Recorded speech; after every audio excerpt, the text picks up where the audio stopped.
Linha do oitavo ano, tudo bem com vocês? Vamos lá para mais um conteúdo, as revoltas regenciais e as suas consequências.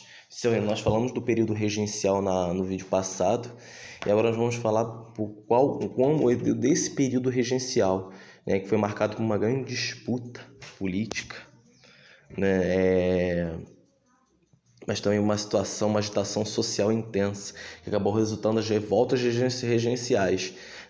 As rebeliões, elas possuem motivações distintas, né, e surgiram a partir da mistura da insatisfação popular pelo aumento da desigualdade social e da insatisfação econômica e política das elites.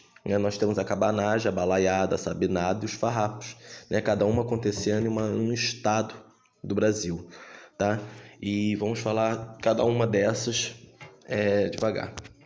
Vamos começar pela cabanagem, né? A cabanagem foi do ano de 1835 até 1840, né? A cabanagem, ela por si só, foi uma rebelião que ocorreu na província do Grã-Pará, região atualmente que compreende os estados do Pará, Amazonas e do Amapá, Roraima e Rondônia, né? E contou com a ampla participação popular. A principal motivação da rebelião foi a insatisfação popular devido à desigualdade social muito presente naquela província. No entanto, a elite local se apropriou da revolta social popular para impor as suas reivindicações, né, dos latifundiários e dos comerciantes, né, que estavam insatisfeitos com o governo de Bernardo Lobo de Souza.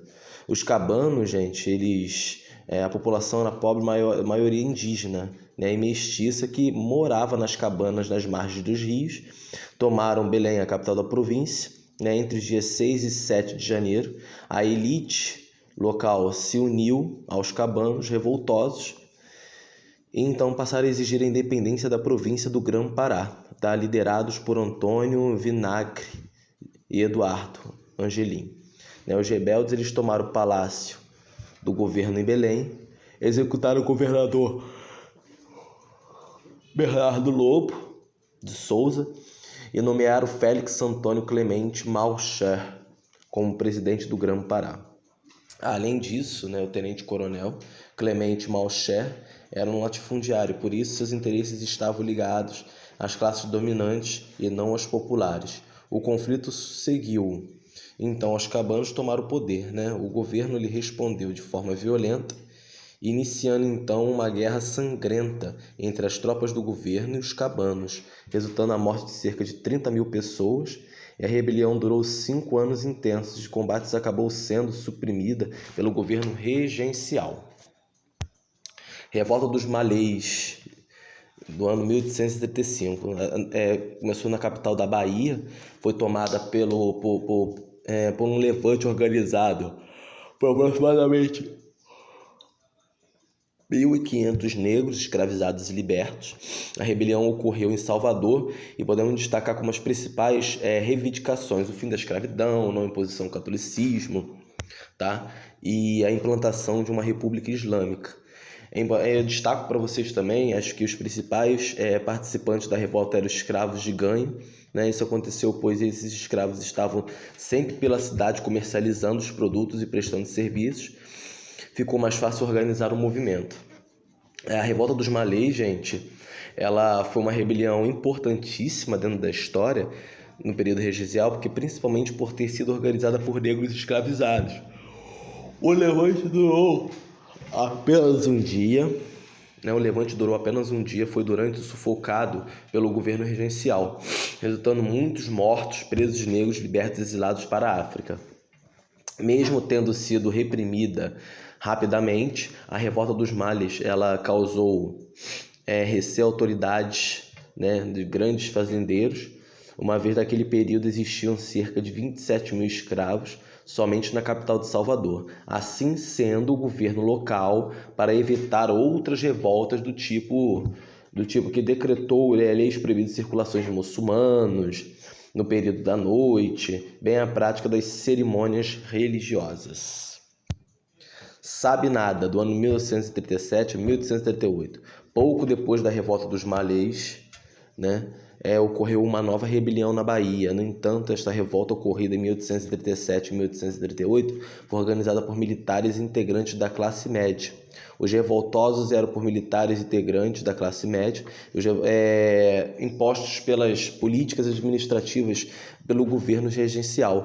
Apesar de não estarem profundamente satisfeitos com as nomeações das autoridades para o governo da Bahia, o estopim da revolta ocorreu quando o governo regencial decretou recrutamento militar obrigatório para combater a Guerra dos Farrapos, que ocorria no sul do país. Os revoltosos, gente, eles queriam mais autonomia, tá? E política, e defendiam as instituições do federalismo republicano, sistema que daria mais autonomia política e administrativa. As províncias, com o apoio dos vários integrantes do exército, foram revoltosos, tá? Foram para as ruas, tomaram vários quartéis militares no dia 7 de novembro de 1837, e tomaram os quartéis que estavam no poder de Salvador, né? Decretaram a República Baiense, a qual o acordo dos líderes da revolta deveria durar até Dom Pedro II atingir a maioridade. O governo central da regência de Feijó enviou tropas para a região e reprimiu o movimento com força total, tá? A cidade de Salvador foi cercada e retomada a repressão da parte do governo muito violenta. Centenas de casas revoltosos foram queimadas pelas forças militares do governo. Entre os revoltosos e integrantes das forças do governo ocorreram 2.000 mortes durante essa revolta. Afinal da rebelião, mais de 3.000 revoltosos foram presos. Revolta da Balaiada, 1838 a 1841. Diferente da Sabinada, esta rebelião ocorrida na província do Maranhão teve caráter popular, tá? O movimento se organizou ao contrário ao poder dos grandes fazendeiros que dominavam a religião. A elite política local estava em disputa pelo poder, que se dividia entre cabanos conservadores e bem-te-vis liberais, né? No entanto, enquanto os dois grupos disputavam pelo domínio político, a população sofria. A revolta, nada mais nada menos, gente, resultou uma forte crise econômica que atingiu a região, contribuindo diretamente para a ampliação do quadro de miséria da população que a população vivia nesse contexto. Os populares passaram então a se mobilizar e exigir mudanças por parte das elites que controlavam a religião. A Balaiada teve como líderes Manuel Francisco dos Anjos Ferreira, o qual produzia e comercializava balais, por isso o nome revolta, né? Cosme, né? Ex-escravo, e conseguiu mobilizar diversos quilombos durante os conflitos. E vaqueiro Raimundo Gomes, que atacou a cadeia pública e se apropriou de diversas armas e munições. O movimento conquistou algumas vitórias, tá? Mas após a morte do líder Manuel dos Anjos, perdeu força. A resistência popular seguiu por mais um tempo, até que o governo ofereceu anistia a todos os rebeldes se estes escolhessem se entregar. Chegou ao fim, então a rebelião popular ocorreu no Maranhão. Guerra dos Farrapos, de 1835 a 1845. Foi a rebelião que durou mais tempo, né, visto que começou no período regencial, só chegou ao fim no segundo reinado, que ocorreu na província de São Pedro, né, no Rio Grande do Sul, e teve como principais motivações o descontentamento com os altos impostos cobrados no comércio do charque, né, da carne seca, a busca por maior autonomia política para a província. A Guerra dos Farrapos, também conhecida como Revolução Farroupilha, né, é uma das rebeliões mais importantes do período, uma das que durou 10 anos e possuía um caráter separatista e republicano, né? É importante também dizer para vocês que as condições que isso acontecesse eram favoráveis nessa região. A alma republicana já estava consolidada entre os amplos setores da elite população, devido à proximidade das repúblicas do Prata, no Uruguai, no Paraguai e na Argentina. Antes do conflito, os fazendeiros ou estancieiros se dedicavam, né, entre outras atividades, à criação de gado e à produção de charque, da carne seca, né, conservada em sal. Esse produto era consumido por todo o Brasil, principalmente pelos escravos. Porém, em várias províncias, os latifundiários preferiam comprar o charque em outros países, como Uruguai, Argentina, pelos preços mais baixos. Os estancieiros do sul se sentiram prejudicados e exigiram que o governo levasse os impostos sobre o produto importado dos países platinos, né? O governo acabou satisfazendo os interesses de proprietários de suas regiões, taxando o charque gaúcho nos portos do Sudeste e no Nordeste. A medida provocou um forte descontentamento entre os estancieiros no Sul e acabou fortalecendo a propaganda dos farroupilhas que pregavam o separatismo e a criação de uma república. A insatisfação das elites gaúchas atingiu o auge quando o representante da província, Antônio Rodrigues Braga, nomeado pela regência, fixou um imposto sobre as propriedades gaúchas como consequência de setembro de 1835. O coronel farroupilha Bento Gonçalves e seus homens ocuparam Porto Alegre e derrubaram Rodrigues Braga. Em 1836, proclamaram a República do Rio Grandense, com sede na cidade de Piratini. Em 1839, em julho, os revoltados ocuparam a Laguna de Santa Catarina, onde proclamaram a República Juliana, nome derivado do mês julho, no ano de 1842. Chegava ao palco o conflito. Luiz Alves de Lima e Silva, o futuro duque de Caxias, nomeado comandante das armas da província, combinando as ações militares com acordos políticos, conseguiu por fim ao conflito, que durou 10 anos.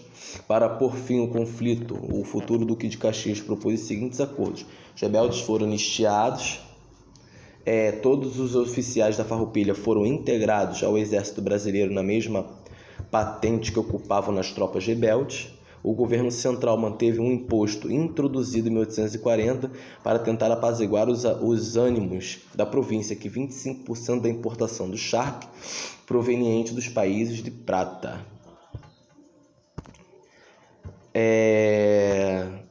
O golpe de maioridade e com o fim das regências, da regência do Brasil. No momento que os conservadores eram um grupo que detinham um domínio político, os liberais passaram então a criar estratégias para que pudesse chegar ao poder novamente. Dessa vez, com mais influência, começaram então a defender a antecipação da coroação de Dom Pedro de Alcântara. A justificativa dos liberais era de que toda a instabilidade política que o Império Brasileiro estava passando, principalmente com o reflexo das rebeliões, por causa da ausência de um imperador no poder. A justificativa, convenceu os conservadores e boa parte da população, que passaram a apoiar o discurso dos liberais. No entanto, a Constituição de 1824 previa que o imperador somente poderia assumir o trono com 21 anos completos. Em 1840, consultado sobre a questão do próprio Pedro de Alcântara, então com 14 anos manifestou seu apoio à reforma política. A opinião pública era favorável. A manifestação do príncipe quebrava as últimas resistências no parlamento, em que em 23 de julho declarou a sua maioridade. Nesse momento, foi coroado como imperador com o título de Dom Pedro II. No dia seguinte, compôs seu ministério com os liberais, e o episódio ficou tão conhecido como o golpe da maioridade. Por fim, ao período regencial, dando início ao segundo reinado. Atividade, pessoal, página 264, 265, 266, 267. Já estou disponibilizando o gabarito como sempre. Opção 1 e 2, 3, 4, 5, 6, 7, 8, 9, 10, 11, 12, 13, 14, 15, 16, 17, 18, 19 e 20. Fiquem com Deus, tá? Se cuidem, por favor.